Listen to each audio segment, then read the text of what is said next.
ہے، وراثت کے مستحق نہیں ہے، وراثت کے حقدار نہیں ہے، ان کو اگر کچھ دے دیا تو اچھی بات ہے۔ اور بتایا کہ وراثت کے حصے اللہ نے مقرر کیے، تم اس میں کبھی زیادتی نہ کرنا، اللہ زیادہ علیم ہے، زیادہ حکمت والے ہیں، تمہیں نہیں پتا کس کے لیے کیا بہتر ہے، اللہ زیادہ جانتا۔ یہ جو اللہ رب العزت نے حصے مقرر کی ہیں، تم ان حصے کے مطابق وراثت کو تقسیم کرو، یہ اللہ کے حدود ہیں، اس سے تجاوز نہ کرو۔ اس میں پورا ایک رکوع ہے اور بڑے تفصیل کے ساتھ وراثت کے احکام ہیں، لیکن بدقسمتی ہے آج مسلمان انہی احکامات میں بڑی کھتائی کا، اور پھر کچھ عرصے کے بعد ایسی جنگ کھڑی ہوتی ہے کہ کوئی اس کا صلح کا سرا نہیں ملتا۔ ابھی کی صلح کیسی ہو؟ اس لیے کہ جب وراثت کا وقت تھا تقسیم نہیں ہوئی، جائیدادیں جس کے پاس تھی پڑی رہ گئی، اور وہ لاکھوں کی کروڑوں کی ہو گئی، ہزاروں کی لاکھوں کی ہو گئی، اب کا جی چاہتا ہے دینے، اب جنگ کھڑی ہو، لڑائی جھگڑے اور نہ ختم ہونے والی نفرت۔ وقت پہ وراثت تقسیم ہوئی، شریعت کا حکم ہے جانے والا جیسے ہی چلا جائے، سب سے بڑی اس کے ساتھ خیر خواہی یہ ہے کہ اس کی وراثت جلدی تقسیم کر دو شریعت کے مطابق۔ بیٹیوں کا ہے، بہنوں کا ہے، بیوی کا ہے، باپ کا ہے، چھوٹے بچوں کا ہے، سب کا حق تقسیم کرو۔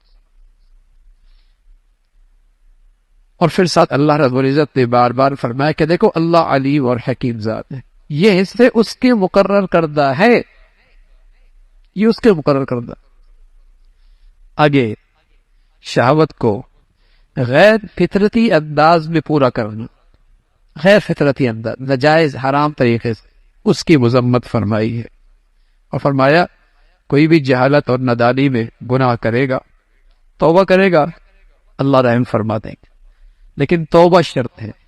ندامت شرمندگی شرط ہے، اللہ تعالیٰ معاف فرما دیں گے۔ اور فرمایا کہ زمانہ جاہلیت کی طرح نہیں کہ کسی کا شوہر کا انتقال ہو گیا تو اب اس بیوہ کی جائیداد بھی لوٹ لی، اور اس کا بھی کوئی حق نہیں کہ جہاں مرضی شادی کر لے، اس کا کوئی حق نہیں۔ جیسے اس کی زمین وراثت میں جا رہی ہے، ایسی زمانہ جاہلیت میں اس کی بیوی بھی وراثت میں جا رہی ہوتی، جس کی طاقت ہوتی تھی اسی قبضے میں چلی جاتی، اس کی مذمت فرمائی۔ اور پھر ان تمام رشتوں کا تذکرہ فرمایا جو قرابت کی وجہ سے، جن سے نکاح جائز نہیں، پھپھی، خالہ، تمام رشتوں کا تذکرہ فرمایا، اور ساتھ ساتھ بتایا کہ یک باری کی ایک ہی ساتھ دو بہنوں کا نکاح بھی جائز۔ ہاں، اس کے علاوہ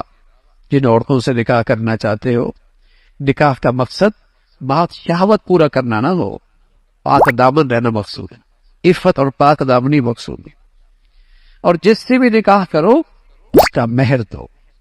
اس کا حق ادا کرو۔ اللہ رب العزت انسان کی کمزوریوں کے لحاظ کر کے جو احکامات دیتے ہیں، ان احکامات میں اس کمزور انسان کی سہولت کا معاملہ ہے۔ یہ کہا نا کہ حرام نہ کرو، حلال کر لو، یہ تو نہیں کہا کہ پینا ہی نہیں ہے، اور یہ تو نہیں کہا کہ پہننا ہی نہیں ہے، یہ تو نہیں کہا کہ کھانا ہی نہیں ہے، اور یہ تو نہیں کہا کہ عورت کے قریب ہی نہیں جانا، کہا جاؤ لیکن حلال طریقے، کھاؤ حلال طریقے، پیو حلال طریقے، تمیز سکھائی، مہذب بنایا، چھپایا نہیں بنایا، جانور نہیں بنایا کہ جدھر چاہے منہ مار لے۔